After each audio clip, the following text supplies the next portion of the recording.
Big பாஸ்ல 2-3 மாசத்துக்கு முன்னாடி ஒரு சர்ச்சையான ஒரு மேட்டர் ஓடிக்கிட்டு இருந்தது. படிப்பு அவசியமா, கல்வி அவசியமா, எஜுகேஷன் அவசியமா அப்படின்னு நிறைய பேர் அவசியம்னாங்க, பல பேர் அவசியம் இல்லைன்னாங்க.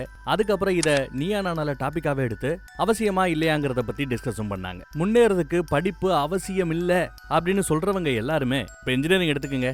நீங்க நானெல்லாம் மோஸ்ட்லி இன்ஜினியரிங் தான் முடிச்சிருப்போம். 4 வருஷம் படிச்சோம், செலவு பண்ணி படிச்சோம். என்னத்தை பெருசா கத்துக்கிட்டோம்? நமக்கு அது பெருசா பிரயோஜனப்படல. அதனால கல்வி அவசியம் இல்ல அப்படின்னு சொல்லிடலாமா? இங்கதான் நம்ம தப்பு பண்றோம்.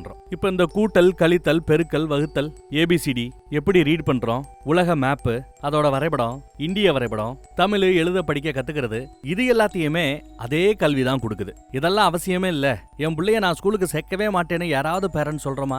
இல்ல கல்வி அவசியம் இல்லைன்ற இவங்க யாராவது சொல்றாங்களா? சொல்ல மாட்டாங்க. ஏன்னா இதெல்லாம் அவசியம் தான். இதெல்லாம் அடிப்படை கல்வி. அடிப்படை கல்வி அவசியமான்னு கேட்டா எனக்கு தெரிஞ்சு 100க்கு 100 பேரு அவசியம்னு தான் இங்க நம்ம நாட்டுல சொல்லுவாங்க, குறிப்பா தமிழ்நாட்டுல சொல்லுவாங்க. எங்க இவங்களுக்குள்ள முரண்பாடு வருதுன்னா, அடிப்படை கல்வியை முடிச்சு அடுத்த லெவலுக்கு போறோம் பாத்தீங்களா, தொழில் கல்வி, தொழில்முறை கல்வி, அந்த ஏரியா பக்கம் எல்லாம் போகும்போதுதான் தேவையில்லாததெல்லாம் எங்களுக்கு எதுக்குங்க, டிஜிட்டல் அல்காரிதம் எல்லாம் படிச்சு நான் என்ன பண்ண போறேன், அந்த தியரி இந்த தியரி எல்லாம் படிச்சு நான் என்ன பண்ண போறேன்னு நாம பின்னாடி சம்பாதிக்கிறதுக்கு ஏதோ ஒரு தொழில் பண்ண போறோம். அந்த தொழில் பண்றதுக்கு இந்த கல்வி எல்லாம் அவசியம் இல்ல, இந்த சப்ஜெக்ட் எல்லாம் அவசியம் இல்ல நினைக்கும் போதுதான் அது மேல ஒரு வெறுப்பு வருது. நமக்கு வேண்டியதை மட்டும் நம் நாட்டோட கல்வி முறை எடுத்து கொடுக்கறது இல்ல.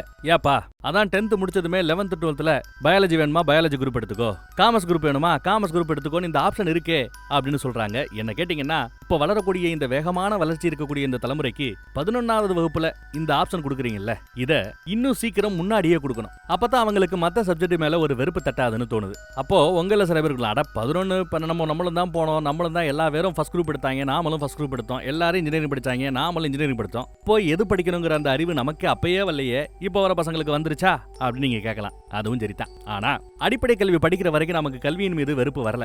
ஏன்னா நம்மளோட அடிப்படை ஒரு டெய்லி வாழ்வாதார விஷயங்களுக்கே அந்த படிப்பு தேவைப்படுது. 10 ரூபா கொடுத்துட்டு 5 ரூபாய்க்கு ஒரு பொருள் வாங்கினா மீதி 5 ரூபா வாங்கணுங்கிற அந்த விஷயத்துக்கு நமக்கு அடிப்படை கல்வி தேவைப்படுது. அதை தாண்டி போகும்போது தான் தியரியா போட்டு நம்மளை திணிக்கிறாங்க. படிப்பு மேல, பிசிக்ஸ் மேல, கணக்கு மேல, வேதியியல் மேல பயங்கரமான ஒரு கோபம் வருவதற்கு காரணம், ஒரு வெறுப்பு வருவதற்கு காரணம் நமக்கு சொல்லி கொடுக்கிற வாத்தியாருங்க தான் காரணம். அவங்க அழகா பசங்களுக்கு புரியுற மாதிரி செயல்முறை விளக்கத்தோட சொல்லி கொடுத்தாங்கன்னா நமக்கு அந்த வெறுப்பு வராது அப்படிங்கிறது இந்த படத்தை பார்த்த பிறகு நான் தெரிஞ்சுக்கிட்டேன். ரேடிக்கல்னு 2023 வந்த ஒரு மெக்சிகன் மொழி படத்துல தான், அதுவும் ஒரு உண்மை சம்பவத்தை மையமா வச்சு எடுத்திருக்கிற இந்த படத்துல தான் பேர்பட்ட அறிவு, நாம எதை இழந்தோம், எதனால நமக்கு நம்ம கல்வி மீது வெறுப்பு வந்தது, இது எல்லாமே நமக்கு இந்த 1.5 மணி நேர கதை நமக்கு சொல்லி கொடுத்துருது. மெக்சிகன் மொழியில தான் இருக்குது, தமிழ்ல இல்ல இந்த கதை. இந்த மாதிரி கதைகளை நாம தேடி கண்டுபிடிச்சு எடுத்து சொன்னாதான் உண்டே தவிர பெருசா ஆக்ஷன், சண்டை, லொட்டு லொசுக்கெல்லாம் இருக்காதுங்கிறதுனால மித்த ஆட்கள் இந்த கதையை அப்படி எடுத்து பேசுவாங்களான்னு தெரியல. ஆனா கடைசி வரைக்கும் பாத்தீங்கன்னா ஏதோ பெருசா சாதிச்ச ஒரு திருப்தி, ஏதோ ஒரு விதமான சந்தோஷம் உங்களுக்கு கிடைக்கும். அதுக்கு நான் கேரண்டி. கூட எனக்கும் சம்பளம் கிடைக்கும், காசு கிடைக்கும், அதை நான் பெருசா சொல்லல. உங்களுக்கு திருப்தி இருக்கும், அதுக்கு நான் கேரண்டிங்கிறேன். விளம்பரத்தை கண்டுக்காதீங்க, அதுதான் நமக்கு சோறு போடுது. அந்த விளம்பரம் இல்லைன்னா வாய் வலிக்க டெய்லி நாம ஒரு நாளைக்கு 4 மணி நேரம் கத்திக்கிட்டே இருப்போமா என்ன? சொல்லுங்க. இப்ப மேட்டருக்கு வருவோம். கதையை ஆரம்பிக்கிறதுக்கு முன்னாடி வாத்தியார்ல யாரு நல்ல வாத்தியாரு, யாரு சரியில்லாத வாத்தியார், சில சைக்கோ வாத்தியார்களும் இருக்கிறாங்க, சாடிஸ்ட் வாத்தியார்களும் இருக்கிறாங்க. அவங்களெல்லாம் நம்ம படிக்கும் போது பார்த்திருப்போமா? சில நேரம் பார்த்திருப்போம். ஆனா இவங்க ஒரு சாடிஸ்ட் வாத்தியார்கள்ங்கிறத நாம தெரியாமையே நல்ல வாத்தியார் நினைச்சா அவங்களை கடந்து போயிருப்போம். எப்படி அவங்களை கண்டுபிடிக்கிறதுன்னு இப்ப சொல்றேன் பாருங்க. இன்னும் எடுத்துக்காட்டு தான், படத்துலயும் இந்த கான்செப்ட் வரும். ஒரு வாத்தியார் புக் எடுத்து பொட்டிக்கிட்டு இருக்காரு, இல்ல நியூஸ் பேப்பர் எடுத்து மேல வச்சு பார்த்துட்டு இருக்காரு. ஸ்டூடெண்ட்ஸ் எல்லாம் வெளியில அந்த பக்கத்துல இருக்கானுங்க.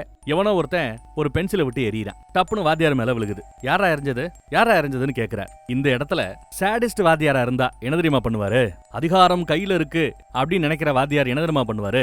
எல்லாரும் எந்திரி, இல்ல எல்லாரும் பெஞ்ச் மேல ஏறு, எல்லா பேரும் உக்கி போடு, இல்ல எல்லா பேரும் முண்டி போடு, யாரு எரிஞ்சாங்கிறத சொல்லணும், இல்ல எல்லா பேருக்கும் பனிஷ்மெண்ட். இப்படி சொல்லக்கூடிய வாத்தியாரை நீங்க கடந்து வந்தீங்கன்னா தயவு செய்து அந்த வாத்தியாரோட பேரை, அந்த டீச்சரோட பேரை கமெண்ட்ல போடுங்க. இவங்க எல்லாம் சாடிஸ்ட் வாத்தியாருங்க, சைக்கோ வாத்தியார்கள் கேட்டகரியில வருவானுங்க. சரிப்பா, நீ நல்ல வாத்தியார்னா அவர் எப்படி பண்ணுவார், என்ன பண்ணுவார்னு கேட்டா படத்துக்கு வாங்க சொல்றேன். இந்த படத்தோட ஸ்டார்டிங் சீன்ல போதைப் பொருட்களை கடத்தக்கூடிய, கைமாத்தக்கூடிய, விற்கக்கூடிய ஒரு கூட்டம் வண்டியில யாரையோ தரன்னு இழுத்துட்டு வராங்க, பிரச்சனை பண்ற 2 பேரை. அவங்க குரூப்லயே ஒருத்தன் முன்னாடி பைக்ல வருவான். அங்க ஒரு சின்ன பையன் ஒரு வயசான பாட்டியை தள்ள முடியாம தள்ளிட்டு இருப்பான். எங்க அந்த கூட்டம் இவங்களை பார்த்தா ஏதாவது பண்ணிடுவாங்களோன்னு பயந்துட்டு முன்னாடி வர இந்த பையன் அண்ணங்காரன் அவனே இறங்கி வீல் சேர்ல வர்றவங்களை தள்ளி ஓரமா அவங்கள ஒளிய வச்சுட்டு அதுக்கப்புறம் இந்த பக்கம் வரான். அதுக்குள்ள கூட்டம் வந்துருது. டேய், உன்னை முன்னாடி போக சொன்னா ஏன்டா பின்னாடி வந்துட்டு இருக்கிற, சீக்கிரம் முன்னாடி போடா அப்படிங்கிறாங்க. உடனே இவனும் சரி சரி அப்படி கிளம்பி போறான். அந்த வீல் சேரை தள்ளிட்டு இருக்கிற பையன் ஸ்கூல் பக்கமே போகாத பையன். இந்த மாதிரி கதை நடக்கிறது மெக்சிகன் நாட்டுல நடக்குது. நிறைய தவறுகள் நடக்கக்கூடிய ஒரு நாடு, சட்டவிரோத செயல்கள் நிறைய நடக்கக்கூடிய ஒரு நாடு, மிக மிக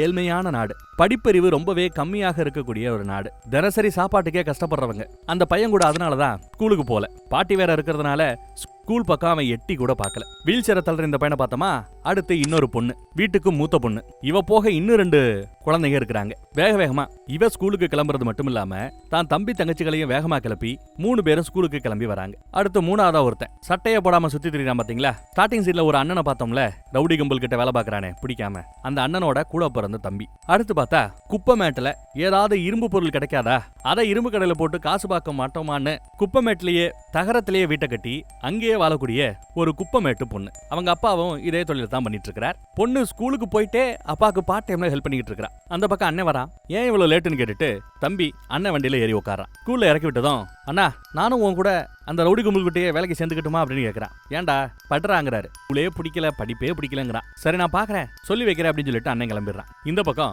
கழுத மேல ஏறிதான் அந்த குப்பமேட்டு பொண்ணு வர ஸ்கூலுக்கு. அதே சமயம் தான் தம்பி தங்கச்சிகளோட ஒரு பொறுப்பான அம்மா மாதிரி வீட்டுல எல்லா வேலையும் செஞ்சுட்டு பசங்களையும் சேஃபா ஸ்கூலுக்கு கூட்டிட்டு வருது இன்னொரு குழந்தை, பொறுப்பான குழந்தை. வந்ததுமே எல்லாரையும் வரிசையா நிக்க வச்சு, ஏய் சத்தம் போடாத, ஒழுங்கா நில்லு, பேசக்கூடாது, அமைதியா இருக்கிறது தான் சொல் பேச்சு கேட்க வைக்கும். சொல் பேச்சு கேட்க வைக்கிறது தான் ஒழுக்கத்தை கொடுக்கும். ஒழுக்கம் உங்களுக்கு வந்தா தான் படிப்பு வரும், படிப்பு வந்தாதான் முன்னேற முடியும். இப்படி எல்லாம் சொல்லி கொடுக்குறாங்க எங்க பிரேயர்ல. ஹெட் மாஸ்டர் இவர் தான், நல்லா குண்டா கொழுகுலுன்னு இருக்கிறார்ல இந்த ஸ்கூலோட ஹெட் மாஸ்டர். ஸ்கூல் ஆரம்பிக்குது, வாத்தியார்களுக்காக நிறைய ஸ்வீட் வாங்கி கொடுக்குறாரு. போன தடவை பாஸ் பிரசன்டேஷன் ரொம்பவே கம்மியாயிடுச்சான். நாட்டிலேயே மோசமான ஸ்கூல்ல ஒரு ஸ்கூல்னு இந்த ஸ்கூலு பேர் வாங்கியிருக்கான். அந்த பேரை மாத்தணும், இந்த தடவை நல்ல பசங்களுக்கு சொல்லி கொடுக்கணும், உங்களை மோட்டிவேட் பண்றதுக்காக ஒரு ஆஃபரை சொல்றாரு. இந்த தடவை எல்லா பேரும் சேர்ந்து டோட்டலா பாஸ் பிரசன்டேஜை அதிகப்படுத்திட்டீங்கன்னா உங்களுக்கு இன்கிரிமெண்ட் போறதா கல்வித்துறையில இருந்து சர்க்குலர் வந்திருக்கு.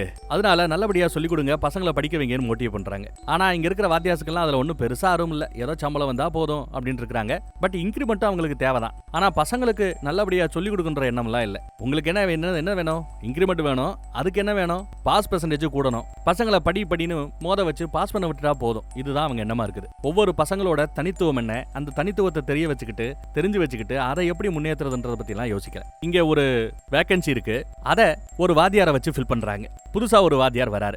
அவர் கிளாஸுக்கு தான் இப்ப நம்ம பார்த்த எல்லா கேரக்டருமே வராங்க. வந்து பார்த்தா கிளாஸ்ல இருக்கிற டேபிள் எல்லாம் கண்ணா பின்னான்னு கிடக்கு, குப்புற கிடக்குது. பசங்க எல்லாத்தையும் உள்ள வர சொல்றாரு. இவதான் நம்ம படத்தோட ஹீரோ. யாருக்கும் ஒன்னும் புரியல, என்ன சார் பண்றீங்கன்னு கேக்குறாங்க. குப்புற கிடக்குற இந்த டேபிள் எல்லாத்தையும் நீங்க போட்டா நினைச்சுக்கங்க. மொத்தம் 6 போட் இருக்கு. நீங்க எத்தனை பேர் வந்திருக்கீங்க? 23 பேர் வந்திருக்கீங்க.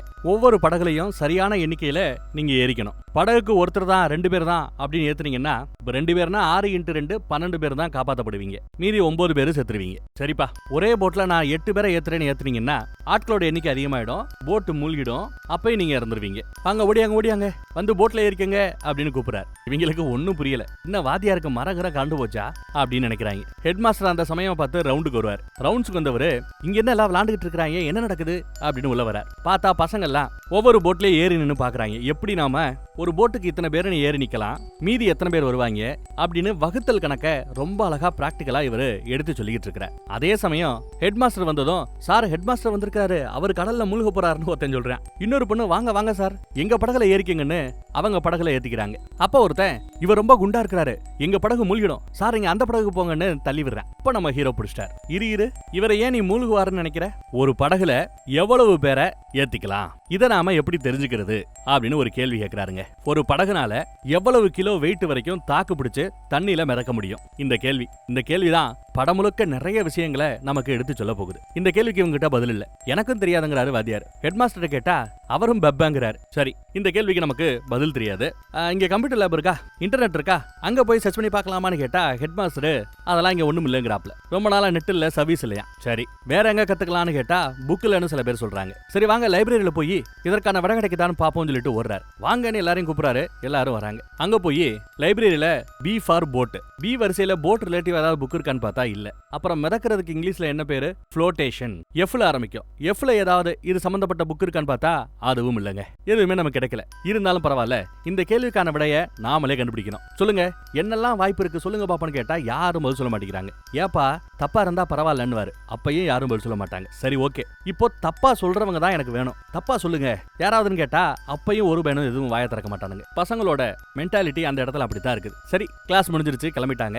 போகும்போது கூட வாத்தியாருக்கு கிறுக்குதான்ப்பா பிடிச்சு போச்சு அப்படின்னு நினைச்சிட்டு போய்கிட்டு இருக்காங்க. இவங்க நடந்து போற வகையில அசால்ட்டா 4-5 பணம் கிடக்கும். துப்பாக்கிச்சூடு இறந்து போயிருக்காங்க. அதெல்லாம் ரொம்ப சகஜமான விஷயங்க. நாம தெருவுல ஒரு நாய் செத்து கிடந்தா அசால்ட்டா பாத்துட்டு போவோமா இல்லையா? அப்படி அங்க மனிதர்கள் செத்து கிடந்தாலும் பாத்துட்டு போவாங்க. பக்கத்துல குளத்துல 2 பேக் கிடக்கும். அதை இவன் ஒரு மாதிரி பாத்துட்டே போறான். அந்த பேகுக்கும் இங்க செத்து போய் கிடக்கிற இத்தனை பேருக்கும் ஏதாவது சம்பந்தம் இருக்கா தெரியல, பாப்போம். இந்த பக்கம் அந்த குப்பைமேட்டு பொண்ணு தான் அப்பாவை பார்க்க வர்றா. அப்பா வாயிலிருந்து ரத்தம் ஒரு மாதிரியா வந்திருக்கு, உடம்பு சரியில்லை போல. இருந்தாலும் அந்த நிலைமையிலேயே உழைக்கிறார். சரி வா, இரும்பு கடைக்கு போய் போட்டு வருவோன்னு வேலை பார்க்க கிளம்பிட்டாங்க. அந்த பக்கம் அந்த பொறுப்பான பொண்ணு இருக்காளே, அவங்க அம்மா 4வது முறையா பிரெக்னென்ட் ஆயிருக்காங்களா. அழுதுகிட்டு இருக்கு அந்த அம்மா. இந்த பக்கம் அண்ணனும் தம்பியும் அந்த ரவுடி கேங் சொன்னாங்கல்ல, அங்கதான் இருக்கிறானுங்க. ரவுடி கேங்கோட லீடரு உன்ன மாதிரி ஸ்கூல் பசங்களை வச்சு இந்த மாதிரி பொருட்களை கடத்திட்டு போறது ரொம்ப ஈஸி. துப்பாக்கியை தொட்டு பாரு, எவ்வளவு வெயிட்டா இருக்கு பாத்தியா? என் கூட வேலை பார்த்தேன்னா கூடிய சீக்கிரம் இதே மாதிரி ஒரு தனி துப்பாக்கியை உனக்கு கொடுப்பேன் தெரியுமா? அப்படி இப்படின்னு ஏத்தி விடுறார். அங்க ஒருத்தன் படிப்பு சொல்லிட்டு கஷ்டப்பட்டா, இங்க ஒருத்தன் துப்பாக்கியை காட்டி ரவுடி ஆகுன்னு ஏத்தி விடுறான். இந்த பேக் எடுத்துக்கோ, சொல்ற இடத்துல மாத்தி விடணும் என்னன்னு மாத்தி விட சொல்றாரு. நல்லா ஒத்து பாத்தீங்கன்னா இப்ப இவன் ஒரு பேக் எடுக்கிறான் பாத்தீங்களா, இதே மாதிரி ஒரு பேக் தான் அங்க பணத்துக்கு பக்கத்துல குளத்துல மிதந்தது. கியான ஜாப் தான் இது. இந்த பக்கம் பார்த்தா வாத்தியாரு அவருக்குன்னு ஒரு டெஸ்க் போட்டிருப்பாங்கல்ல, அது வேண்டாம்னு வெளியில தள்ளுறாரு. ஹெட் மாஸ்டர் அதே சமயம் வந்து பாக்குறாரு. என்னன்னு கேட்டா எனக்கு இது வேண்டாங்கிறார். எல்லா வகுப்புலயும் வாத்தியாருக்குன்னு ஒரு டேபிள் இருக்கும், அங்கதான் உட்காரணும், பரவாயில்ல உட்காருங்க சொன்னா எந்த சட்ட புத்தகத்துல அப்படி எழுதி இருக்கு, ரூல்ஸ் எழுதி இருக்கு சொல்லுங்கன்னு கேட்கறான். இந்த மாதிரி தனி டேபிள்ல உட்கார்ந்தாதான் பசங்க எல்லாம் உன் பேச்ச கேட்பாங்க, உன்னை பார்த்தா ஒரு பயம் வரும், ஒரு மதிப்பு வரும். நீ சொன்னா கேட்பாங்கன்னு சொன்னா என்ன பார்த்து பயந்து என் பசங்க எதுவும் செய்ய வேண்டாம்னு சொல்லிட்டு அதை வெளியில தள்ளி விடுற. ஹெல்ப் பண்ணுங்கன்னு கேட்க ஹெட் மாஸ்டர் ஹெல்ப் பண்றாப்ல. அப்புறம் அந்த கம்ப்யூட்டர் லேப்னு கேட்க நீ வாயான்னு கம்ப்யூட்டர் லேப் போய் காட்டுற.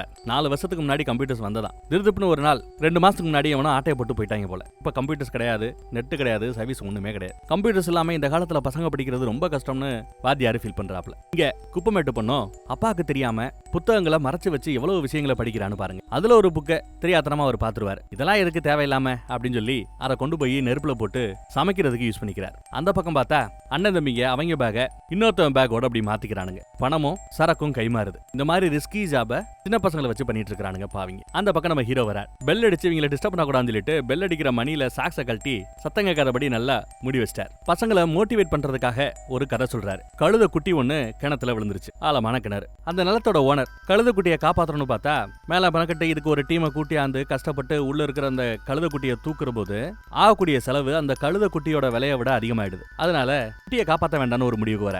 அதே சமயம் வேற ஏதாவது குட்டிகளோ விலங்கோ உள்ள விழுந்துச்சுன்னா இவருக்கு நஷ்டமாயிடும். அதனால தண்ணியே வராத அந்த கிணத்தை மூடலாமேன்னு முடிவு பண்ணி மண்ணெல்லாம் அப்படியே சரிச்சு உள்ள கொட்டிக்கிட்டு இருக்கிற. உள்ள விழுந்த அந்த கழுத குட்டிக்கு பெருசா அடிபடல. ஆனா மண்ணை போட போட போட போட குட்டியுமே பயப்படுது, நம்மள புதைக்க போறான்னு. இவர் இறக்கம் இல்லாம மண்ணை போட்டு அப்படியே தட்டி இழுத்து வாரிக்கிட்டே வராருங்க. என்ன வாரி போடுறாங்க. அப்படியே ஒரு வழியா கிணத்தை ஆல்மோஸ்ட் மூட போற சமயம் பார்த்தா கீழே இருந்த கழுத குட்டியோட காது இப்போ மேலாப்ல தெரியுது. காது மட்டும் மண்ணை தாண்டி மேல தெரியுது. என்னடா அதுன்னு காரை பிடிச்சு தூக்குனா குட்டி அது மேல வாரி தூத்துன அந்த மண்ணை அப்படியே லைட்டா நகண்டு அதையே மேடையாக்கி படிக்கட்டுகளாக்கி மேல முன்னேறி வந்துருச்சான். இதே மாதிரிதான் உங்க மேலேயும் மண் எறிவானுங்க, தூத்துவானுங்க. நீங்க எல்லாம் படிக்க மாட்ட, படிக்க லாக்கி இல்ல, அப்படி இப்படின்னு சொல்லுவாங்க. அதை எல்லாத்தையும் தாண்டி நீங்க படிக்கணும்னு ஒரு ஆர்வம் தராப்ல ஒரு என்கரேஜ் பண்றாப்ல ஒரு அட்வைஸை போட்டுட்டு இப்ப அந்த கேள்வி கேட்கிறார். ஒரு போட்டு எவ்வளவு எடைய தாங்கும்னு இதை கண்டுபிடிக்கலாம்னு பேசினா அப்பையும் எடுத்துன்னு பதில் சொல்லல. சரி, யாராவது ஏதாவது ஆக ஆசைப்படுறீங்களா? டாக்டர், இன்ஜினியர் இப்படி யாராவது ஆக ஆசைப்படுறீங்களான்னு கேட்டா அதுக்கும் ஒரு பதிலும் சொல்ல மாட்டேங்கிறாங்க. இதுல காண்டான மனுஷன் சரி நீங்க பதில் சொல்ற வரைக்கும் நானும் எதுவும் பேச போறதுன்னு சொல்லிட்டு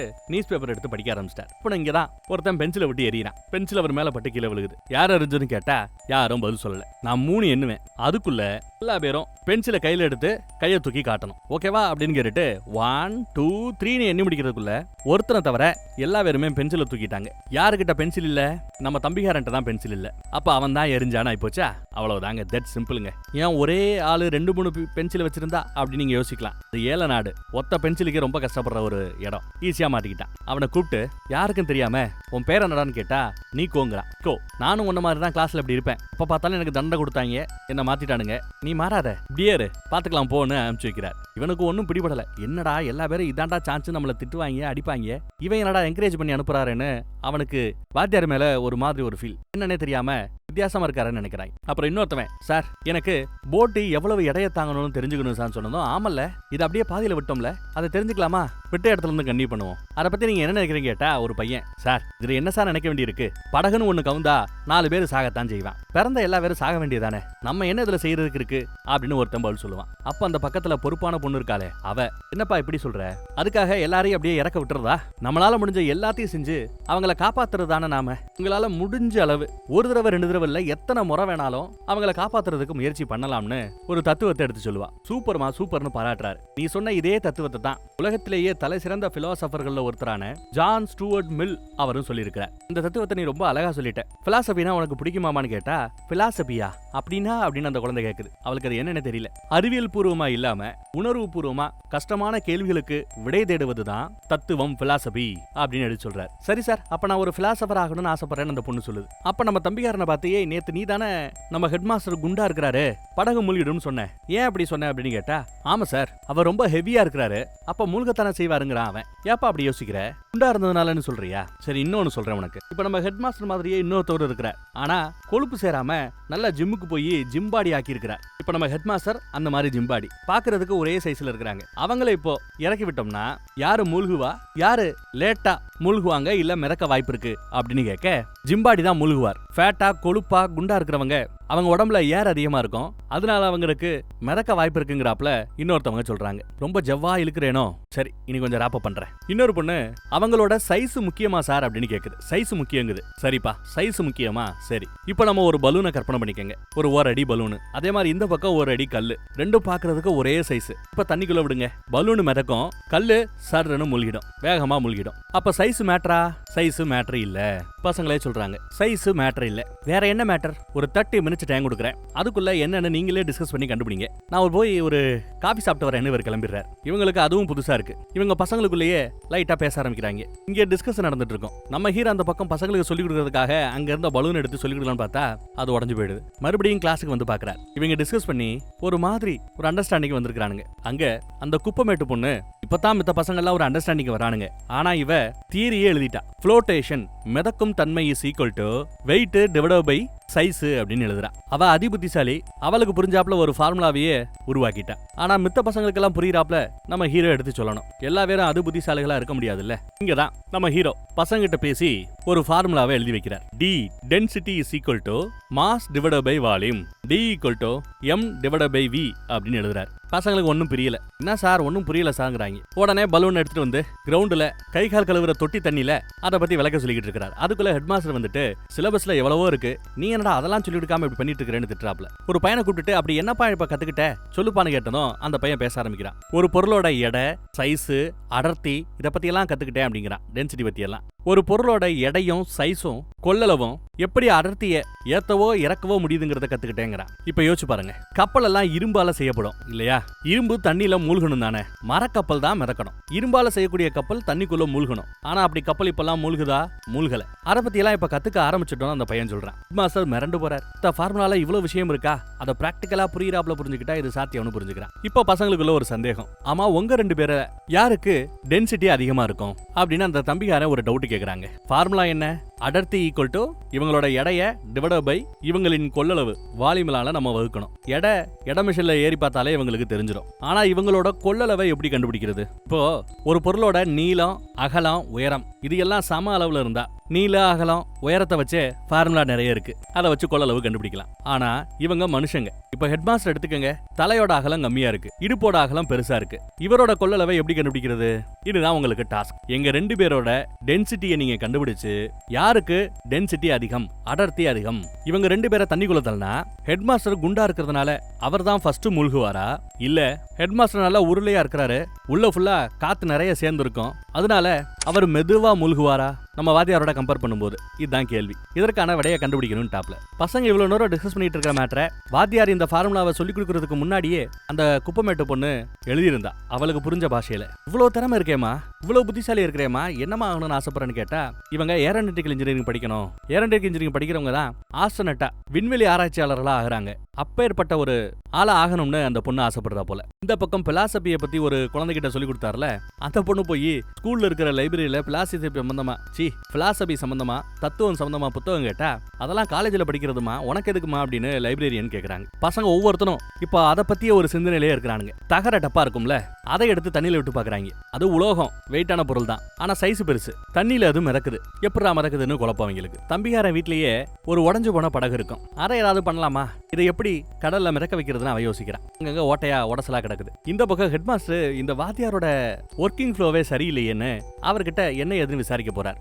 பழைய ஸ்கூல்ல இருந்து ஏன் வந்தேன்னா ஏதோ ஒரு எபிசோட் நடந்துருச்சான், அதுக்கப்புறம் இங்க வந்துட்டேன்றாரு. இவர் இன்னும் கொஞ்சம் டீட்டெயிலா விசாரிக்கிறார். 9 வருஷத்துக்கு அப்புறம் இப்பதான் குழந்தை இல்லாத நம்ம வாத்தியாருக்கு குழந்தை பிறந்திருக்கு. நியூஸ்ல ஒரு ஆர்டிகல் வந்திருக்கு சில மாதங்களுக்கு முன்னாடி. படிச்சு பார்த்தா இந்த ஸ்கூலுக்கு கம்ப்யூட்டர் வாங்குறதுக்கு அப்ரூவல் ஆயிருக்குன்னு நியூஸ்ல வந்திருக்கு. அப்ரூவலா இருக்கு, பணமெல்லாம் எடுத்துருக்காங்க, ஆனா கம்ப்யூட்டர் மட்டும் வரல. இதை பத்தி விசாரிக்க கூடாதுன்னா நம்மளாம் எதுக்கு பார்த்தா தேவையில்லாத வேலை, பெரிய எடுத்து சமாச்சாரம்னு ஹெட் மாஸ்டர் வேண்டாங்கிறாப்ல. அந்த பக்கம் கிடைச்ச இரும்புகளை எடை போட்டு, இரும்பு கிடைக்கும், செம்பு கிடைக்கும், பிளாஸ்டிக் கிடைக்கும், எல்லாத்துக்கும் ஒவ்வொரு ரேட்டு, எல்லாத்தையும் வாய் வார்த்தையா சொல்லி இந்தாங்க 130 ரூபான்னு கொடுக்குறாங்க. ஆனா அந்த பொண்ணு அவர் ஏமாத்துறாரு, இன்னும் அவர் 20 ரூபா தரணும்னு சொல்லிட்டு கரெக்டா கணக்கு சொல்றா. இவனும் கம்ப்யூட்டர்ல போட்டுது, அதுக்கு பேர் என்னது, கால்குலேட்டர்ல போட்டு பார்த்துட்டு கரெக்டுமான்னு மீதி காசை கொடுக்குறான். இல்லைன்னா ஏமாத்த பார்த்துருக்காம. அந்த பக்கம் யூடியூப்ல பசங்களுக்கு ரொம்ப இன்ட்ரெஸ்டிங்கா பிராக்டிக்கலா எப்படி சொல்லி கொடுக்கறதுன்னு ஒரு வாத்தியார் எங்கேயோ சொல்லி கொடுத்துட்டு இருக்கார். அந்த யூடியூப்பை பார்த்துட்டு தான் இந்த மாதிரி பிராக்டிக்கலா பசங்களுக்கு சொல்லி கொடுக்கணும்னு நம்ம வாத்தியார் நினைக்கிறாப்ல. கம்ப்யூட்டருக்கு என்ன பண்றது, ஒன்னும் கிடைக்கலையே. அங்க அந்த பொறுப்பான பொண்ணு தான் தம்பி தங்கச்சிகளை குளிக்க வைக்கும் போது தான் ஒரு மேட்டரை நோட் பண்றா.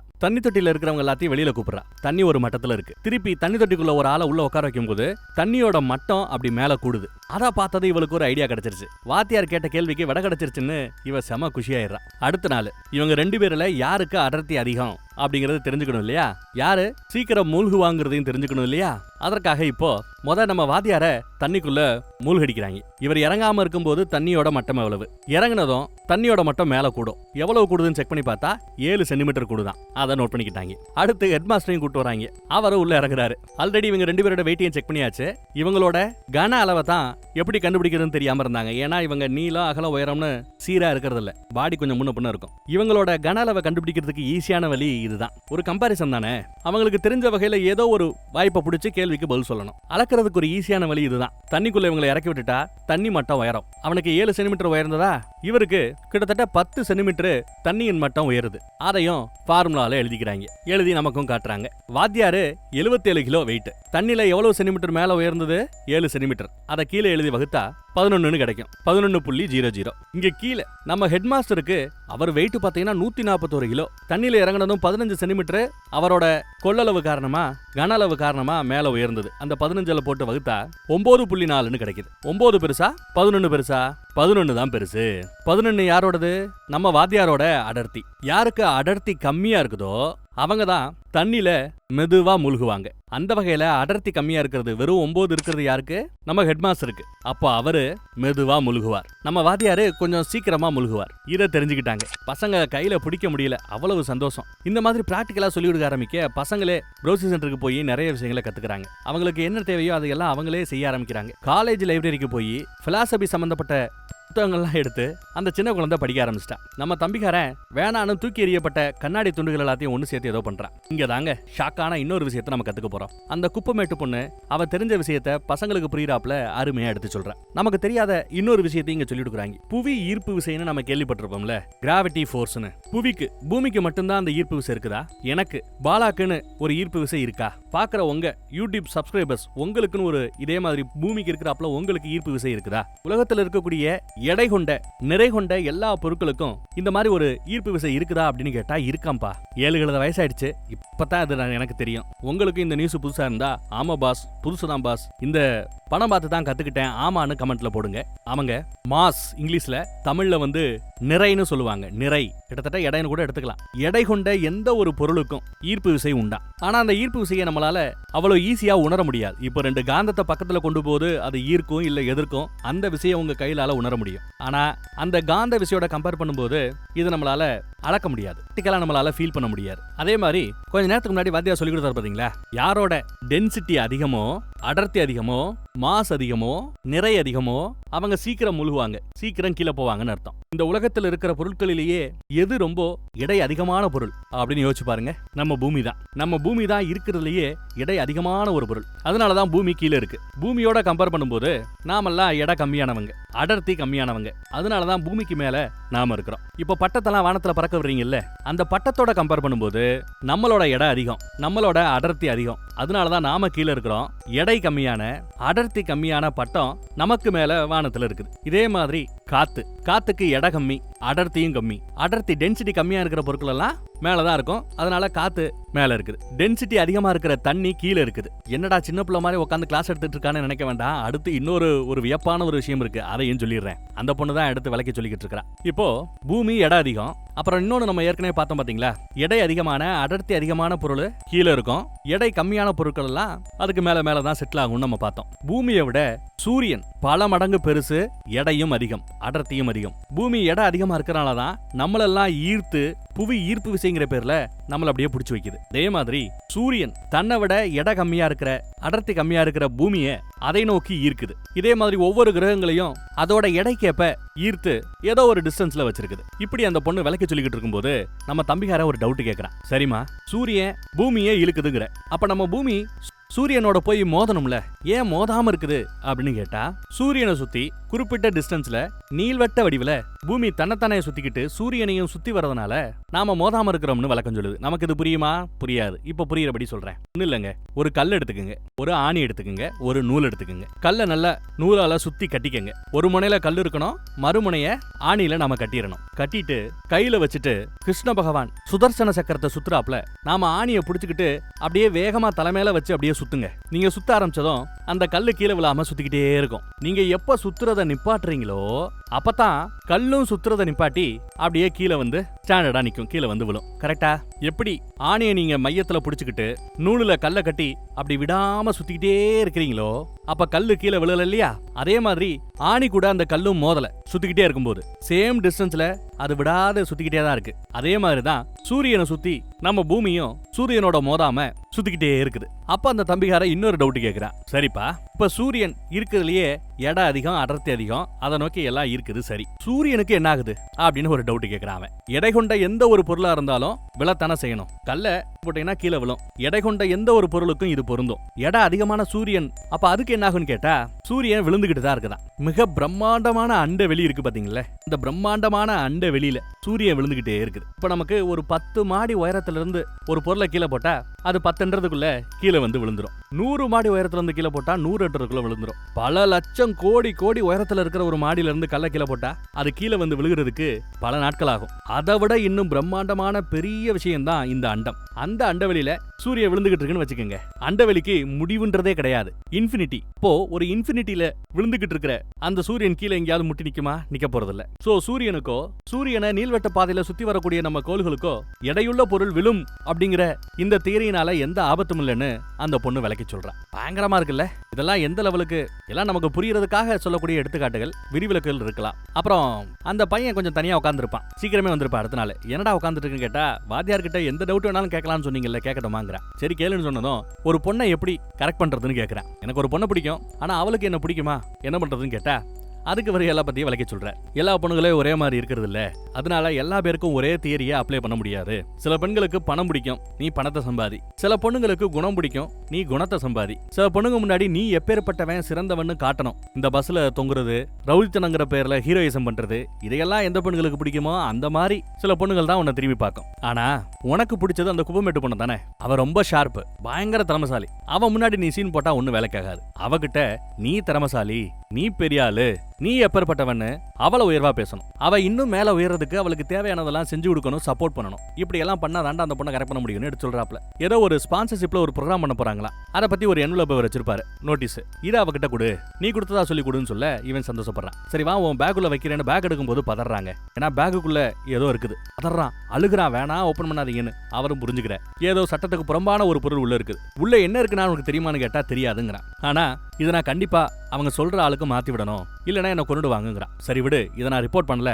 இந்த பேக் முக்கியமா இல்ல இந்த நோட்டீஸ் முக்கியமா? நீ போற பாதை இந்த கடத்தல் பாதையா இல்ல அந்த பொண்ணோட ஒரு நல்ல குடும்ப வாழ்க்கையா? நீயே தேர்ந்தெடுன்னு பையன்கிட்ட ஒரு அட்வைஸ் போட்டு போறார். பையனும் நிறைய யோசிக்கிறான். என்ன கேள்வி கேட்டாலும் அந்த பொண்ணு டான்னு பதில் சொல்றான். ஸ்கூல் முடிஞ்சது வீட்டுக்கு போகும்போது அந்த பொண்ணு கூட பேசிட்டே இவனும் வரான். அந்த என்வலப் எல்லாம் கொடுத்து அவளை சப்போர்ட் பண்ணி பேசிட்டு இருக்கான். அப்ப அந்த பொண்ணு குப்பமேட்டு பக்கம் வான்னு கூட்டு போகுது. குப்பையில கிடைச்ச ஏதோ ஒன்ன காட்டுது. பாக்குறதுக்கு இது தொலைதூரத்துல இருக்கிற ஐட்டங்களை கூட ரொம்ப ஷார்ப்பா பாப்பாங்கல்ல, அந்த மாதிரி தொலைநோக்கி மாதிரி இருக்குது. இதெல்லாம் பார்த்து மிரண்டு போறான். பயங்கரமா இருக்கேன்னு. எப்படி கிடைச்சன்னு கேட்டா ஏதோ கிடைச்சது விட அப்படின்னு அதுல இவங்க எல்லாம் பார்த்துட்டு இருக்காங்க. இதையெல்லாம் அப்பா பார்த்துட்டு அப்பாவுக்கு கொஞ்சம் கவலை. இந்த பக்கம் நான் வந்து பிலாசபி படிக்க போறேன், பெரிய ஆளாக போறேன், ப்ரொஃபஸர் ஆக போறேன்னு அந்த குழந்தை சொல்லும். ஆனா அம்மா இப்ப பிரெக்னண்டா இருக்கிறாங்க. எனக்கு குழந்தை பிறந்ததும் நான் வேலைக்கு போகணும். குழந்தைய பாத்துக்கிறதுக்கு நீ ஒருத்தி தான் இருக்கிற. நீ குழந்தைய பாத்துக்கணும். குழந்தை மறுபடியும் ஒரு ப்ரீகேஜியோ எல்கேஜியோ ஜாயின் பண்ற ரேஞ்சுக்கு வர்ற வரைக்கும் ஒரு 3 வருஷத்துக்கு நீ தான் குழந்தைய பாத்துக்கணும். அந்த டைம்ல உன்னால ஸ்கூலுக்கு போக முடியாதுன்னு சொல்ல அந்த பொண்ணு ஒரு மாதிரி ஆயிடுறான். அந்த பக்கம் ஹெட் மாஸ்டர் நம்ம ஹீரோ இவ்வளவு யோசிக்கிறானே அவனுக்காக ஏதாவது செய்யலாமே சொல்லிட்டு இந்த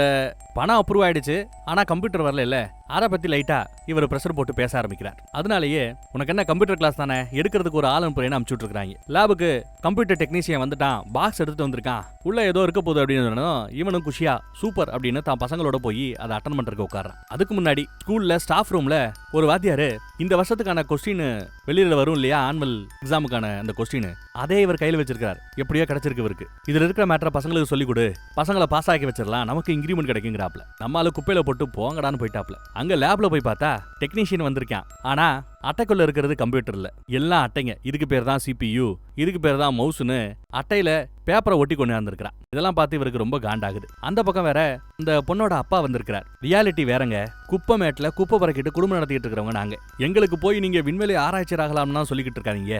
இதெல்லாம் வெறும் கனவு, பலிக்காத கனவை என் பொண்ணோட மேல திணிக்க வேணாம்னு சொல்லிட்டு அவர் பேசிட்டு போவார். அந்த என்வலப்பை திருப்பி கொடுத்துருவார், அந்த நோட்டீஸ. ஆனா அவருக்கே தெரியாம மறுபடியும் பொண்ணு கிட்ட கொடுத்து அனுப்புவார். இது எல்லாத்தையும் தாண்டி லேப்டாப்காக இப்ப கல்வித்துறை ஆட்கள் இருப்பாங்கல்ல, அவங்க ஆபீஸுக்கே போய் இது சம்பந்தமா கேட்கிறார். அவங்க என்ன கொடுப்பாங்களா என்ன, கழுவி ஊத்தி அமிச்சிட்டாங்க. இவன் காண்டாகிறான். இந்த பக்கம் அண்ணங்காரங்கிட்ட தம்பி இனிமே அந்த தொழில் எல்லாம் வேண்டாம், நான் ஸ்கூலுக்கு போறேன், படிக்கணும், பெரிய ஆகணும்னு சொல்ல இதெல்லாம் கரெக்டரா, ஆனா இருக்கவன் ஒத்துக்கணுமே, பேசி பாக்குறேங்கிறாரு அண்ணங்காரன். அந்த பக்கம் எப்பவுமே கார்ல வர நம்ம வாத்தியாரு நடந்து போறார். என்னடா நடந்து போறாப்லையே அப்படின்னு பார்த்தா காரை வித்துட்டு ஒரு லேப்டாப் வாங்கியிருக்கிறான் பசங்களுக்காக. பசங்க மேல எவ்வளவு ஆர்வமா இருக்கான் பாத்தீங்கல்ல. இந்த பக்கம் கல்வித்துறையில போய் சொரிஞ்சு விட்டதுனால அவர் காண்டாகி இவன் அப்படி என்ன கிளாஸ் எடுத்து கிளிக்கிறான்னு பாப்போம்னு சொல்லிட்டு இங்க வந்துட்டாப்ல. இங்க வந்து பார்த்தா பசங்க தியானம் பண்ணிட்டு இருக்காங்க. அப்படி என்ன படிச்சு கிழிச்சு விட்டீங்கன்னு தியானம் பண்றீங்க அப்படின்னு அவர் கேட்கிறார். சிலபஸ்ல இருக்கிற விஷயங்கள்லாம் சொல்லிக் கொடுக்காம என்னடா சொல்லிக் கொடுக்குறேன்னு கேட்டா ஏதோ ஒரு தத்துவத்தை பத்தி அந்த பொண்ணு டவுட் கேட்டாலாம். என்ன தத்துவம்? ஒரு சிச்சுவேஷன் கொஸ்டின் கேட்கிறா. இவளோட குடும்ப பிரச்சனை தான். ஏற்கனவே 3 குழந்தை, கஷ்டம், பெருசா ஓட்ட முடியல. இதுல 4ஆவதா குழந்தை வயித்துல இருக்கும்போது கருவை கலக்கலாமா, அது சரியா தவறா, இதுதான் கேள்வி. இந்த கேள்விக்கான விடனை கேட்கும் போது ஒவ்வொருத்தரும் ஒவ்வொரு பேர், சில பேர் சரியினலாம், சில பேர் தப்புனலாம். ஆனா தத்துவத்தின் படின்னு சொல்லிட்டு இந்த பொண்ணு எடுத்து சொல்லுது. பல பேருக்கு நன்மை கிடைக்கிற பட்சத்துல ஒரு சில தியாகங்களை செய்யறதுல தப்பு இல்ல அப்படின்னு ஒரு தத்துவ ஞானி சொல்லியிருக்கிறதா நிறைய புக்கு படிச்சிருக்காருல்ல, அதை வச்சு எடுத்து சொல்றேன். அந்த வகையில அபார்ஷன் பண்ணிக்கலாம், தவறு இல்லைங்கிறாங்க. கூடவே நம்ம தம்பிக்காரன் அதெல்லாம் ஒன்றும் பிரச்சனை இல்லை சார், சேஃப்டி யூஸ் பண்ணா அந்த பிரச்சனை கூட வராதுங்கிறா. எது சேஃப்டியா? இறப்பத்திய மாடலாம் சொல்லி கொடுக்குறேன்னு கேட்டா பசங்களுக்கு கலவியல் கல்வியையும் சொல்லி கொடுத்துருக்கார். இதெல்லாம் அவருக்கு சுத்தமா பிடிக்கல. எக்ஸாம் வேற இன்னும் ஒரு 14 நாள்ல வரப்போகுதான். வேலையை விட்டே தூக்கணும்னு நினைக்கிறார். ஹெட் மாஸ்டர் தான் அது இதுன்னு பேசி ஏதோ சமாளிச்சு வச்சிருக்காப்ல. இருந்தாலும் 2 வாரம் சஸ்பெண்ட் பண்ணிட்டாப்ல உயரதிகாரி. வேற வழி இல்லாம இவரும் சோகமா கிளம்பிட்டார். இந்த பக்கம் ஆமா அந்த சீனை சொல்ல மறந்துட்டேங்க. சிலபஸ்ல இருக்கிற 1-2 கேள்வியை கேட்டு மேக்ஸ்ல ஒரு கேள்வி, பயாலஜில ஒரு கேள்வி, சயின்ஸ்ல ஒரு கேள்வி இருக்குமே நம்ம தம்பியால பதில் சொல்ல முடியாது. இதெல்லாம் நான் இன்னும் சொல்லிக் கொடுக்கவே ஆரம்பிக்கலன்னு சொல்றதுக்குள்ள நீங்க எல்லாம் படிக்காதவன் தத்தி அப்படி இப்படின்னு திட்ட அந்த பையன் கோவமா அழுதுகிட்டே ஓடியாந்துறான் வெளியில. இதுலதான் இந்த மனுஷன் நம்மள கோவப்பட்டிருப்பாரு வாத்தியார் உயரதிகாரி மேல. அந்த பக்கம் அந்த பொண்ணு வரா வந்து அவ என்ன பேசினாலும் சரி அதெல்லாம் கண்டுக்காத, நீ எவ்வளவு பெரிய எக்ஸ்பர்ட்னு எனக்கு தெரியும் அப்படின்னு பாராட்டுறான். ஏன்னா பையன் ஊடால ஒரு எக்ஸ்பெரிமெண்ட் பண்ணிருப்பான். டிஷ் ஆண்டனாவை பிடிங்கிட்டு வந்து அதுல அந்த கண்ணாடிகள் எல்லாத்தையும் ஒட்டி சூரிய ஒளிச்சத்தை வச்சு ஏனாதானோன்னு அந்த கிளாஸை திருப்பும் போது கையில வந்து சூடாகாது, ஒண்ணு செய்யாது, அதை காமிப்பான். அதே சமயம் சூரிய ஒளி கரெக்டா பட்டு ஒரு மாதிரி அந்த ஒளியை குவிச்சு ஒரே இடத்துல அவன் ஃபோக்கஸ் பண்ணும்போது ஒரு கட்டையே எரியும். அந்த அளவு சூரிய சக்தியோட பவர் இருக்குன்னு இவன் ஒரு பிராக்டிகலா காமிச்சிருப்பான். அடுத்து எப்படி யோசிச்சிருக்கான் பாருங்க. பெட்ரோலை ஒரு சின்ன வாட்டர்கன்ல கொண்டு வந்திருப்பான். இந்த பெட்ரோலை ரொம்ப தூரத்துல வச்சுட்டு இங்க இருந்து இந்த மாதிரி ஒளியை குவிச்சு அந்த பெட்ரோல் மேல அடிச்சா பூம்னு வெடிக்கும் அப்படின்னு சொன்னதும் வாத்தியார் ஓடி போய் அந்த எக்ஸ்பெரிமெண்ட் எல்லாம் வேண்டான்றுவார். இந்த மாதிரி ரொம்ப தூரத்துல இருந்து கூட எப்படி ரிமோட்ல பாம் பண்றாங்கல்ல, இந்த மாதிரி சாதாரண பெட்ரோல் குண்டை கூட பெட்ரோலை ஒரு வாட்டர் கேன்ல வச்சு ரொம்ப தூரத்துல வச்சுட்டு இங்கே ரொம்ப தூரத்துல இந்த மாதிரி ஒரு டிஷாண்டரால கண்ணாடி எல்லாத்தையும் ஒட்டி சூரிய ஒளியை பாய்ச்சி அப்படியே கரெக்டா குவிச்சு அடிக்கும் போது பூம்னு வெடிக்கும். இவனுக்கு தெரிஞ்ச விஷயத்துல பயபுள்ள கொஞ்சம் வன்முறை பக்கம் போனவன் தானே அப்போ அப்படி எல்லாம் யோசிக்கிறான். ஆனா அவங்க அறிவை நீங்க பார்க்கணும். இதையெல்லாம் சொல்லி அவ பாராட்டுறா. அப்பயும் இவன் நார்மல் மோடுக்கு வரல, டப்புன்னு முத்தம் கொடுத்துட்றான். அந்த பக்கம் பார்த்தா திடீர்னு ஒரு வண்டி வந்து நிக்குதுங்க. அண்ணன் என் தம்பியை விட்டுன்னு வந்து பேசியிருப்பான். அது அவங்களுக்கு சுத்தமா பிடிக்கல. அந்த கேங் லீடர் வந்து பேகை கொடுத்துட்டு நீ தான் டெலிவரி பண்ற தெரியும்ல அப்படின்னு மிரட்டுறாரு. பக்கத்துல வேற இந்த பொண்ணு இருந்ததுனால அவனும் இன்னும் சொல்லாம வாங்கிக்கிறாங்க. அதோட அவன் விட்டா பரவாயில்ல. இந்த பொண்ணை பார்த்துட்டு யாரா அந்த பொண்ணு, ரொம்ப அழகா இருக்கா, என் கண்ணை படவே இல்லையே, ஃபர்ஸ்ட் டைமா அப்படின்னு சொல்லிட்டு அப்படியே பக்கத்துல பிடிச்சி இழுக்கிறான், கட்டி பிடிக்கிறான். வேண்டான்னு உள்ள அண்ணன் பதறாரு. தம்பி அந்த பொண்ணை காப்பாத்துறதுக்காக டப்புன்னு யோசிச்சா கேங் லீடர் முதுகுல அந்த கண்ணை வச்சிருப்பான்ல அதை உருகுறாங்க. அந்த பக்கம் துப்பாக்கி சுடுற சத்தம் நம்ம வாதியாருக்கு கேட்கும். இந்த ஏரியால துப்பாக்கி சத்தம் ரொம்ப சகஜம், கண்டுக்காம போவார். ஏகப்பட்ட துப்பாக்கி சத்தம் கேக்குது, அலறல் சத்தம் கேக்குது. ஓடியாரா மனுஷன். இங்க ஓடியாந்து பார்த்தா அந்த கேங்ல இருக்கிற ஒருத்தனும் உயிரோட இல்ல. எல்லா பேரும் குண்டடி பட்டு செத்து கிடக்குறானுங்க. பொண்ணு எல்லாம் கொஞ்சம் பயந்து போய் அப்படியே உட்காந்துட்டு இருப்பா. இவர் தான் ஓடி போய் என்னாச்சு ஒன்னாலேயே செக் பண்றாங்க. இவங்களுக்கெல்லாம் ஒன்னாகல. ஆனா அந்த தம்பிகாரன் காருக்கு முன்னாடி இவங்களை காப்பாத்துறதுக்காக இவ்வளவும் போராடி கடைசியில இறந்தே போயிட்டான் பாவம். இதுல மனுஷன் அப்படியே நொந்து நூலாயிட்டார். 2 வாரம் சஸ்பெண்ட் வேற. இந்த பிரச்சனைக்கு அப்புறம் அவர் ஸ்கூல் பக்கமே வரல. இந்த 2 வாரம் சஸ்பெண்ட் முடிஞ்சு நாளைக்கு எக்ஸாம் ஸ்டார்ட் ஆக போகுது. இங்க போரிங் கிளாஸ், பசங்க எல்லாம் தூங்கி வெடியுதுங்க. குறிப்பா நம்ம வாத்தியாரோட கிளாஸ்ல யாருமே வரதில்ல. வீட்டுக்கே தேடி வந்துட்டார். படுக்கையை விட்டு எந்திரிக்கலையா 2 வாரமா. போய் என்னன்னு பாருங்கன்னு பொண்டாட்டி சொல்ல இவர் வந்து கதவை தட்டுறாரு. திறக்க மாட்டேங்கிறாப்ல. எவ்வளவோ சொல்லி பாக்குறாரு, திறக்க மாட்டேங்கிறாப்ல. வேலை முக்கியம்னு பேசி பாக்குறாரு, அப்பையும் திறக்க மாட்டேங்கிறாரு. உன் கிளாஸ்ல இருக்கிற ஒரு பையன் வரலடா அப்படின்னு சொன்னதும் டப்புன்னு திறந்து வராருங்க. பேச ஆரம்பிக்கிறாங்க. குறிப்பா இந்த அதி புத்திசாலி குப்பமேட்டு பொண்ணு இருக்கிறாள், அவளுமே ஸ்கூலுக்கு வரலையா. கேட்டது ஒரு மாதிரி ஆயிட்டாரு. நான் தப்பு பண்ணிட்டேன், அன்னைக்கே நான் அவன் பேக்கை செக் பண்ணி முறைப்படி எல்லாம் பண்ணியிருந்தா இன்னைக்கு அவன் செத்துருக்க மாட்டான்ல. கொஞ்சம் நேரம் அழுவாப்ல. அதுக்கப்புறம் அந்த பொண்ணுக்காக மறுபடியும் பசங்களை படிக்க வைக்கணுன்றதுக்காக இவர் கூட கிளம்பி வரார். குப்பமேட்டுக்கு தான் வராங்க. பொண்ணை காணமேனு தேடி பாக்குறார். பொண்ணோட அப்பா மட்டும் தான் உள்ள படுத்திருக்கிறார். பொண்ணு குப்பமேட்ல இரும்பு ஏதாவது கிடைக்குமான்னு தேடிட்டு இருக்கா. இதுதாங்க ரியாலிட்டி, இங்க தான் நாங்க வாழ்றோம்னு அந்த பொண்ணு சொல்லுவா. அதெல்லாம் சரி, என்ன ஸ்கூல் பக்கம் வரமாட்டேங்கிற, என்ன ஏதுன்னு விசாரிச்சா நீங்க ஸ்கூலுக்கு வரீங்களா, நீங்களும் தானே வரமாட்டேங்கிறீங்கன்னு கேட்கறா. இல்ல நான் ஸ்கூலுக்கு வர போறேன், நீங்க வான்னு கூப்பிடுறாரு. எங்க அப்பாவுக்கு உடம்பு சரியில்லை, அவரை பாத்துக்கணும், என்னால ஸ்கூலுக்கெல்லாம் வர முடியாதுங்கிறாங்க. இவரும் புஷ் பண்ணி பார்த்துட்டு இந்த ஒரு ரீசனை சொன்ன பின்னாடி அவரால் என்ன பண்ண முடியும். சரி ஓகே, அப்பா சரியான பின்னாடியாவது வர முயற்சி பண்ணுமா அப்படின்னு சொல்லிட்டு ஒரு மாதிரி அவநம்பிக்கையாவே பேசிட்டு இருப்பார். அப்ப இந்த பொண்ணு அவநம்பிக்கையோட இருந்த எங்களை மாதிரி எவ்வளவோ பேருக்கு நம்பிக்கை கொடுத்தது நீங்க தான். நீங்க இப்படி நம்பிக்கை இல்லாம இருந்தா எப்படி? நம்பிக்கையோட இருங்கன்னு நடந்த சம்பவத்துக்கு நீங்க அன்னைக்கு கண்டிக்கலங்கிறது காரணம் இல்ல, எங்களை காப்பாத்துறதுக்காகத்தான் அவன் துப்பாக்கியை கையில எடுத்தான், அதுதான் காரணம்னு சொல்லி ஓரளவு தேத்துறா. இவரும் சரின்னு சொல்லிட்டு கிளம்பும் போது அப்பா ஸ்கூல்ல இருந்து தெரியாதனமா என் பொண்ணு எடுத்துட்டு வந்துட்டா போல, இதை நீங்களே எடுத்துட்டு போங்கன்னு கொடுக்குறாரு. என்னது இதுன்னு இவர் பாக்குறாப்ல. பார்த்தா இந்த தொலைநோக்கி. இதுவா சாதாரண லேப்டாப் 20-30 ரூபா, அதையே எங்க ஆபீஸ்ல கிடையாது, ஸ்கூல்ல கிடையாது, இதெல்லாம் லட்சக்கணக்கில் தேருங்க, எங்க ஸ்கூல் பொருள் இல்லங்கிறாப்ல. இல்ல உங்க ஸ்கூல் பொருள் இல்லைன்னா வேற எப்படி அப்படின்னு அப்பா யோசிக்கிறார். நல்லா ஒத்து பார்த்துட்டு சார் ஒரு நிமிஷம், இத உருவாக்குனதே உங்க பொண்ணுதான்னு சொன்னதும் அப்பா ஆடி போறாப்ல. என்ன சார் சொல்றீங்க, லட்சம் பெருமானங்கிறீங்க, என் பொண்ணு உருவாக்குனாளா அப்படின்னு கேட்கிறாரு. ஆமா, குப்பமேட்டில் கிடைச்ச பொருளை வச்சு உங்க பொண்ணு உருவாக்கி இருக்கிறான்னா எப்பேற்பட்டவனு பாருங்க, உங்ககிட்டே இருக்கட்டும் சொல்லிட்டு இவர் கிளம்பிடுறாரு. இன்னொரு ஸ்டாப்புக்கு இன்னொரு வீட்டுக்கும் போயிட்டு வந்துடலாமான்னு அவன் கேட்கறான். சரி நீ இவர் ஹெட் மாஸ்டரும் எங்க போகணும்னு கேட்டா அந்த பக்கம் அவங்க நம்ம தம்பிகாரன் இறந்தான்ல அவன் வீட்டுக்கு போயிட்டு இருக்காங்க. இந்த பக்கம் அப்பா பொண்ணுக்கு எப்படி இவ்வளவு மேட்டர் தெரியும், அவ உருவாக்கி இருக்க வாய்ப்பே இல்லைன்னு நினைக்கிறாரு. உருவாக்கி இருந்தா ஏதாவது கொஞ்சம் கால்குலேஷன் போட்டிருப்பா, ஒர்க் பண்ணிருப்பா, படம் வரைஞ்சு பார்த்திருப்பாள்ல, அதெல்லாம் கிடைக்குமான்னு பார்த்தா படுக்கைக்கு பின்னாடி அவ ஒளிய வச்சிருந்த அந்த புத்தகத்தெல்லாம் எடுத்து பாக்குறாரு. அதுல இதை எப்படி உருவாக்கணும்னு சொல்லிட்டு அதோட அளவு கோணம் எல்லாத்தையுமே அவ எழுதி வச்சிருக்கா, வரைஞ்சு வச்சிருக்கா. இதெல்லாம் பார்த்த பின்னாடிதான் தான் பொண்ணு எப்பேற்பட்டவ அப்படிங்கிறது இவருக்கு புரியுது. ஆடி போறாரு. பொண்ணை பக்கத்துல உட்கார வச்சு ஓன்னு அழுதுகிட்டு இருக்காரு. இந்த பக்கம் செத்து போன அந்த பையனோட வீட்டுக்கு வந்திருக்காங்க. அண்ணன் தம்பி 2 பேருமே அந்த போராட்டத்துல இறந்துடுறாங்க. ஆனா சாகிறதுக்கு முன்னாடி அந்த போட்டை ரெடி பண்ணி வச்சிருப்பாங்க. அந்த போட்டை தண்ணிக்குள்ள கொண்டு போய் சேர்க்கணும்னு இவர் ஆசைப்படுறாரு. ஹெட் மாஸ்டர் ஹெல்ப் பண்றாப்ல. வேகமா ஓடி போய் அந்த போட்டை தண்ணிக்குள்ள அப்படியே தள்ளி விட்ட பின்னாடிதான் அவருக்கு நிம்மதியா இருக்குது. அடுத்த நாள் எக்ஸாம். இவருக்கு அந்த சஸ்பென்ஷன் 2 வாரம் முடிஞ்சிருச்சு. வராரு. வந்து பார்த்தா ஏகப்பட்ட பேருக்கு ஆல்ரெடி ராத்திரி ஃபுல்லா உட்காந்து ஃபோன் பண்ணி ஸ்கூலுக்கு வாங்கன்னு கூப்பிட்டுருக்காப்ல. நிறைய பேர் வராங்க. இவரோட ஆர்வம் எல்லாம் அந்த குப்பமேட்டு பொண்ணு வருவாளான்னு தான். அந்த பக்கம் அந்த பொறுப்பான பொண்ணு இருக்கால, அவளுக்கு கடைசி தம்பியும் பிறந்துட்டான். அந்த குழந்தைய பாத்துக்கணுன்றதுக்காக எல்லாரையும் கிளப்பி அனுப்பிச்சிட்டு இருக்கிற அந்த வேலையை பார்த்துட்டு இருக்கிறா. அவ ஸ்கூலுக்கு வரல, எக்ஸாம் எழுதல. இந்த பக்கம் ஹெட் மாஸ்டர் என்ன பண்ணிட்டாப்ல, கொஸ்டின் வெளியில வந்துருச்சுல, யாருக்கும் தெரியாம எப்படியோ கலெக்ட் பண்ணி வந்துட்டு அதை பசங்களுக்கு சொல்லி கொடுத்து இன்கிரிமெண்ட் பார்க்கலாம்னு நினைச்சாப்ல, இல்ல போட்டு விட்டாப்ல. எல்லா பேருக்கும் சம கிரவுண்டு தான் இருக்கணும், அதனால போட்டு விட்டுட்டேன், கொஸ்டினை மாத்திட்டாங்க, பயவுள்ள முழிக்கிறான் பாருன்னு இவங்க 2 பேர் சிரிச்சிட்டு இருக்காங்க. அவன் பார்த்து மறைச்சிக்கிட்டு இருப்பான். கரெக்டா கேட்ட இழுத்து மூடுற சமயம் குப்பமேட்டு பொண்ணு ஓடியான்ட்டா. எக்ஸாம் எழுத வந்துட்டா. அவளை பார்த்தது எல்லாருக்கும் சந்தோஷம். தலைவருக்கு ரொம்ப சந்தோஷம். பசங்க எல்லாத்தையும் கூப்பிட்டு உங்களை நான் பிராக்டிக்கலா உங்களுக்கு இந்த கல்வியின் மீது இன்ட்ரெஸ்ட் உருவாகணுன்றதுக்காக தான் இவ்வளவு நாளா உங்களுக்கு சொல்லி கொடுத்துட்டு இருந்தேன். இந்த எக்ஸாமுக்கு உங்களுக்கு ப்ரிப்பேர் பண்ற நேரத்துல என்ன சஸ்பெண்ட் பண்ணிட்டாங்க, உங்களுக்கு சொல்லிக் கொடுக்க முடியல. இருந்தாலும் பயப்படாதீங்க, வருத்தப்படாதீங்க. எக்ஸாம்ல எவ்வளவு மார்க் எடுக்கிறங்கிறது முக்கியமே கிடையாது. உங்க வீட்டுல எல்லார்கிட்டயும் நான் பேசுறேன், முக்கியம் கிடையாது. அடுத்த எக்ஸாமுக்கு கண்டிப்பா உங்களை நான் ப்ரிப்பேர் பண்ணுவேன். இன்னும் பெட்டரா நம்ம பெர்ஃபார்ம் பண்றோம். மனப்பாடம் பண்ணாதீங்க, புரிஞ்சு படிங்கன்னு. புரியலையா, புரியிற வரைக்கும் என்ன தூங்க விடாதீங்கிறாப்ல. எல்லாரும் ரொம்ப இன்ஸ்பயரா எழுதுறாங்க. அடுத்த வருஷமும் இதே மாதிரி பிராக்டிஸ் பண்றாரு. இந்த தடவை பிராக்டிகலோட சேர்த்து இந்த தியரி, இந்த மதிப்பெண்களும் தேவைதானே, அதுக்கும் சேர்த்து ஒர்க் பண்றாப்ல. பார்த்தா மித்த கிளாஸ்ல எல்லாத்துலயும் மனப்பாடம் பண்ண சொல்லி கொடுத்தாங்க. இவர் தான் புரிஞ்சு படிக்க சொல்லி கொடுத்தார். பிராக்டிகலா அனுபவபூர்வமா படிக்க சொல்லி கொடுத்தார். அதோட விளைவு நாம பாத்துக்கிட்டு இருக்கிறது கதையல்ல, நிஜம்னு நான் ஏற்கனவே சொல்லியிருந்தேன்ல.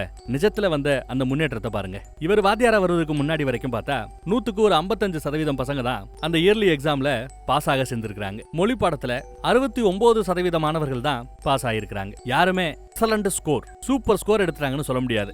எல்லாருமே ஜஸ்ட் பாஸ், அவ்வளவுதான். ஆனா இவர் வந்து எல்லாத்தையும் சொல்லி கொடுக்க ஆரம்பிச்ச பிறகு மேக்ஸ்ல மட்டும் 93% பசங்க பாஸ் ஆயிருக்காங்க. அதுலயும் பாதிக்கு பாதி பேர் எக்ஸலண்ட் குரூப், டாப் பசங்களா தேடி இருக்கிறாங்க. அப்புறம் 97% பேரு மொழி பாடத்துல பாஸ் ஆயிருக்காங்க. அந்த 97ல முக்காவாசி பேர் டாப் பசங்களா ஹையஸ்ட் மார்க் எடுத்திருக்காங்க. இதையெல்லாம் தாண்டி இந்த நாட்டிலேயே ஒஸ்ட் ஸ்கூல்னு பேர் வாங்கின இந்த ஸ்கூல்ல நம்ம வாத்தியாரோட பசங்க டாப், இந்த நாட்டிலேயே மெக்சிகன் நாட்டிலேயே டாப் 1000 மாணவர்கள் செலக்ட் பண்ணாங்கன்னா அதுல 10 பேரு நம்ம வாத்தியார் கிட்ட படிச்ச பசங்க. இதெல்லாம் ரியலா நடந்தது. நாட்டிலேயே நம்பர் 1 ஸ்டூடெண்டா ஹையஸ்ட் மார்க்கோட அந்த குப்பமேட்டு பொண்ணு தான் தேர்வாயிருக்கிறா. நாட்டிலேயே நம்பர் 1. எப்படி இருக்கும்? மீடியால இருந்து, ஆபீசஸ்ல இருந்து, கவர்மெண்ட்ல இருந்து அத்தனை பேரும் அந்த பொண்ணை திரும்பி பாக்குறாங்க. அதுலயும் குப்பமேட்டுல இருந்து வந்த பொண்ணுங்கிறதுனால எல்லாம் மிரண்டு போயிட்டாங்க. இங்க இருந்தும் பொண்ணுங்க இப்படி வளர்ந்து நிக்க முடியுமான்னு. ஏகப்பட்ட ஸ்பான்சர் கிடைக்குது, சொந்தமா வீடு கிடைக்குது, பிடிச்ச படிப்பு படிக்கிறதுக்கு ஒரு காலேஜ் கிடைக்குது. இவங்க அப்பா இதெல்லாம் கனவுன்னு சொன்னார்ல, அது எல்லாம் இவ வேலை பார்க்கறதுக்கு முன்னாடியே நனவாகி இருக்குன்னா பாத்துக்கங்களேன். இவ்வளவு மேட்டர் வெளியில போகாம இருக்குமா என்ன? மித்த பசங்களுக்கும் படிக்கிற ஆர்வம் வராம இருக்குமா என்ன? ஒரு பாட்டியை வீல் சேர்ல வச்சு தள்ளிக்கிட்டே இருப்பார்ல, பாட்டி இறந்து போச்சு போல. இப்ப அந்த பையன் வீல் சேரை ஸ்கூலுக்கு வெளியில நிப்பாட்டி அன்னைக்கு வர ஸ்கூல் பக்கம் எட்டி பார்க்காத இந்த பையன் இன்னைக்கு முதல் தடவையா ஸ்கூலை எட்டி பார்க்கறான். அடுத்த வருஷம் கண்டிப்பா நம்ம வாத்தியார் கிட்ட ஜாயின் பண்ணிடுவான்னு எதிர்பார்க்கலாம். அடுத்து இந்த கதையின் உண்மையான நாயகர்கள் அந்த கிளாஸ் பசங்க, உண்மையான பசங்களோட போட்டோஸை எடிட்டர் போட்டு விட்டுரு, எல்லாரும் பார்த்து தெரிஞ்சுக்கிட்டோம். வேற ஒரு நல்ல கதையில மறுபடியும் சந்திப்போம். இவர் கிளாஸ் பசங்க நிறைய பேருக்கு அமெரிக்கால பெரிய பெரிய ஐடி கம்பெனில வேலை கிடைச்சதான். அதை பத்தி எல்லாம் இப்ப மேகசின் கவர் போட்டோவாவே வர ஆரம்பிச்சிருச்சுன்னா பாத்துக்கங்களேன். அவ்வளவு உழைச்சிருக்காரு மனுஷன். இந்த மாதிரி ஒரு நல்ல வாத்தியார் நமக்கு கிடைக்கலையேங்கிற ஒரு ஏக்கம் எனக்கு இருக்குது. உங்களுக்கும் இருக்குதா? இருந்தா ஏக்கம் இருக்கணும். அதை பத்தியும் கமெண்ட்ல சொல்லுங்க. உங்களுக்கு பிடிச்ச வாத்தியாரோட பேரு இல்ல உங்களுக்கு பிடிக்காத வாத்தியாரோட பேரு ஏன் இருக்குங்கிறதையும் கமெண்ட்ல சொல்லுங்க. பிடித்த கமெண்ட் பின் செய்யப்படும். தேங்க்யூ.